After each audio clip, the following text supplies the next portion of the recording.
Assalamualaikum warahmatullahi wabarakatuh. Perkenalkan, nama saya Hanisa, asal saya dari Segedong, Kabupaten Mempawah.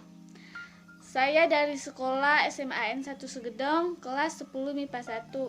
Di sini saya ingin menjelaskan tentang perkembangan teori atom Bohr dan teori mekanika kuantum. Yang pertama, teori atom Bohr.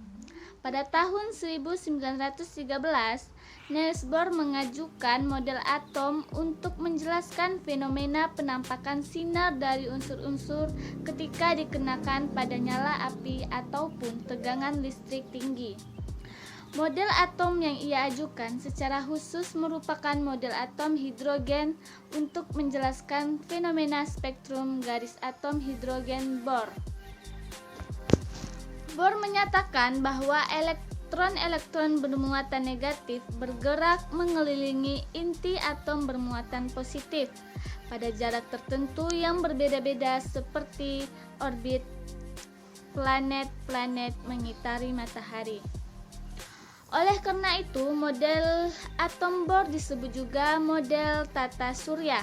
Setiap lintasan orbit elektron berada tingkat energi yang berbeda.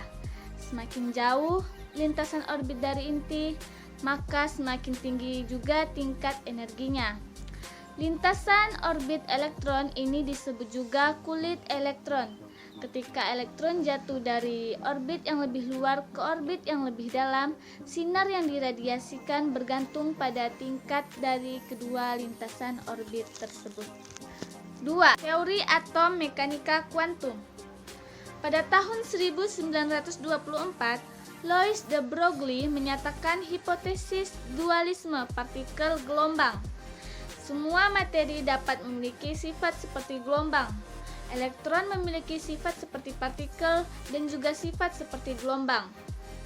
Pada tahun 1926, Erwin Schrödinger merumuskan persamaan matematis yang kini disebut persamaan gelombang Schrödinger, yang memperhitungkan sifat seperti partikel dari seperti gelombang dan seperti gelombang dari elektron.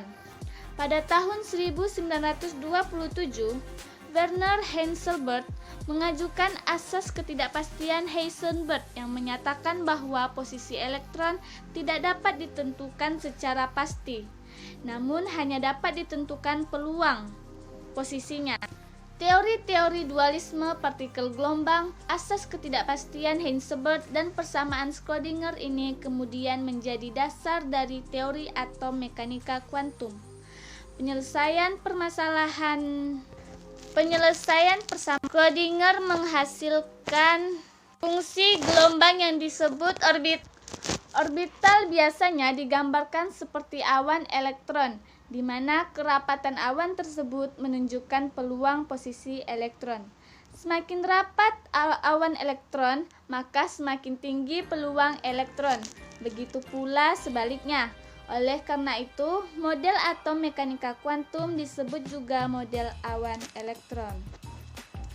Sebelumnya, pada tahun 1919, Rutherford berhasil menemukan partikel bermuatan positif yang disebut proton. Dari eksperimen penembakan partikel A pada atom nitrogen di udara. Lalu pada tahun 1932, James Chadwick menemukan partikel netral yang disebut neutron.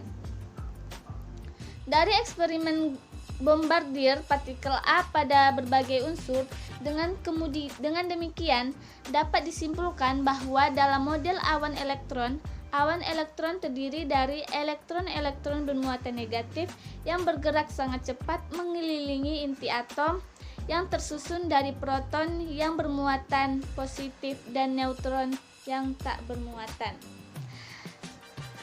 Demikianlah penjelasan tentang teori atom Bohr dan mekanika kuantum.